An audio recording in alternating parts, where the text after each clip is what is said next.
What is going on, guys? My name is Disectra and today I am playing Age of Empires 3 against my brother, and I will be giving you some tips and tricks on this game. I was actually thinking on recording Dark Souls 2 with the new DLC, but honestly the game is too hard for me, so I can't record it.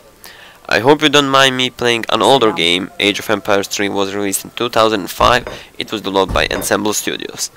It is old, but I love strategy games and I can't think of a better strategy game than this.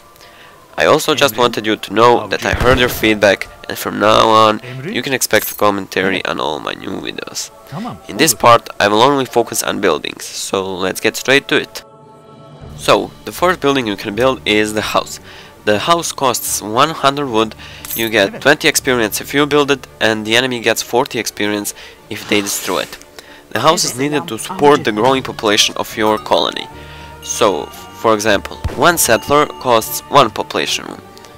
One military unit costs one or more population rooms. Each house gives you 10 population room. I personally always build the maximum amount of houses, and that's 20, because I want to have the biggest amount of military units. And you can also increase your population room by building town centers, but we'll get to that later. The next building is the market. The market costs 100 wood, you get 20 experience if you build it, and the enemy gets 40 experience if they destroy it. Just like a house. There are some improvements on the gathering rate of the settlers, and you can also increase settlers' hit points and attack. You can also trade resources, so for example you can trade meat for gold, or you can trade wood for gold and stuff like that. I personally always build a market. I actually build 3 or 4 of them, but the main purpose of that is to slow the enemy attack, so it will take longer to destroy me, and then I could have more time to gather my army. The next up is the mill. The mill costs 400 wood, you get 80 experience if you build it, and the enemy gets 160 experience if they destroy it. The mill is a slow infinite food resource, and I personally always build them because it helps keep my settlers at one place, and with some improvements you can improve their gathering rate. Next is the Livestock Pen. The Livestock Pen costs 200 wood, you get 50 experience if you build it, and the enemy gets 100 experience if they destroy it. Basically, I don't build a Livestock Pen, and that's because I have a mill. If you don't have a mill, or if you want to collect food from animals, then I advise you to build a Livestock Pen. The Livestock Pen is basically a place where you can buy cows and sheep, and it's also a place where the animals you found on the map are gathering and increasing their food resources. Next up is the dock. The dock costs 200 wood, you get 40 experience if you build it, and the enemy gets 80 experience if they destroy it. Basically, the dock is a place where you can train fishing boats and some tougher war boats. You can only build it along the shoreline, so if you have a lake, I strongly advise you to build it. Actually, I would advise you to build 2 or 3, just in case. And for maps such as Amazonia, it could be a massive advantage in the game. Next building is the Outpost. The Outpost costs 250 wood, you get 35 experience if you build them, and the enemy gets 70 experience if they destroy it. Now, the Outpost is a strong defensive building with a lot of hit points, good line of sight and a good attack. They can be also upgraded to the Frontier Outposts that are significantly tougher and stronger. Now, I always combine Outpost with the wall, so basically if you have a wall in front of the outpost, the enemy can't attack the outpost if they didn't destroy the wall, and that's a great tactic to use. Next we have the trading post. The trading post costs 250 wood, you get 50 experience if you build it, and the enemy gets 100 experience if they destroy it. Now, these trading posts can only be built on certain places on a given map, and these places are special sites located near Native American settlements or along trade routes. Trading posts can also be built by your explorer. I strongly advise you to build them, and that's because Native American warriors don't require any population room, and the trading posts near the trade route are an excellent experience resource. Okay, next we have the wall. The wall costs 5 wood, and it's actually pretty important in the game. I strongly advise you to build a wall.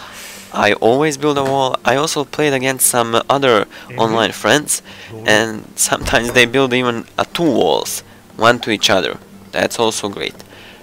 They are an excellent defense against infantry and cavalry, but they have a tough time against artillery and cannons. Next up is the mosque or the church. It costs 250 wood, you get 50 experience if you build it, and the enemy gets 100 experience if they destroy it. They have some unique improvements, and I strongly advise you to build one. You can only build one because that's the limit. And you can also train an imam or a priest, which can heal people. Next I'm gonna talk about the barracks, the stable and the artillery foundry. The barracks are used to train infantry units and upgrade them. The stable are used to train cavalry units and upgrade them.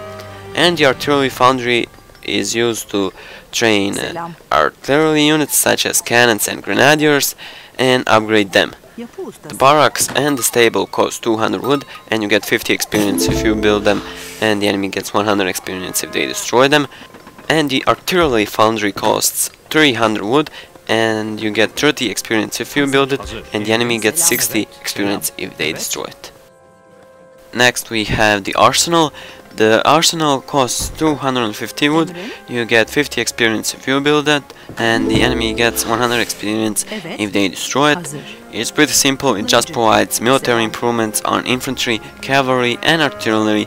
I advise you to build it, and I also advise you to select all the improvements in it. Next is the plantation. The plantation costs 800 wood, you get 160 experience if you build them, and the enemy gets 320 experience if they destroy it.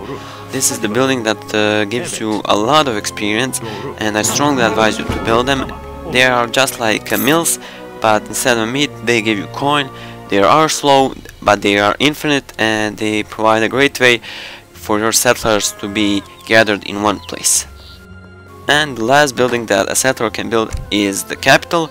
You get 80 experience if you build it, and the enemy gets 160 experience if they destroy it. You can only build one capital. I strongly advise you to do so. It is only available in the 5th last stage, and it contains some really powerful improvements that can really help you defeat your enemy. My favorite is the improvement where you can see everything that your enemy sees. So yeah, that were all the buildings that can be built by a settler. Now I'm gonna talk about some other buildings. For example, the town center. The town center is the heart of any colony. Settlers are trained here, home city shipments also arrive here. The improvements that advance your colony in the ages are also here. You can also call Minutemen from this building, and it's the most important building in your colony, and you should definitely build at least 2 town centers. There are also forts. A fort is a strong defensive building consisting of walls, towers, gates and buildings within the fort walls. They are really powerful. They can only be sent from the shipments menu, and I advise you to place them somewhere where you think the enemy will attack. There is also the field hospital. The field hospital heals every nearby soldier. It's quite useful, and in order to get it you need to send a shipment card with a sergeant, and a sergeant can build the field hospitals. And the last building is the factory. You can only get a factory from the shipments menu. It can produce wood, gold or meat, and it can also produce cannons, and that's really useful, or great bombards for Ottomans and rockets for Great Britain. I strongly advise you to build it because it will help you later in the game. So yeah, that's about it. Now I want to hear your feedback. What do you think about this game? Did you ever play it before? If you did, do you have any tip you want to share? Tell me in the comment section down below. If you haven't played this game, I strongly recommend it. I hope you enjoyed the first part of Age of Empires 3 gameplay. If you did, don't forget to leave a like and subscribe for more awesome gameplays.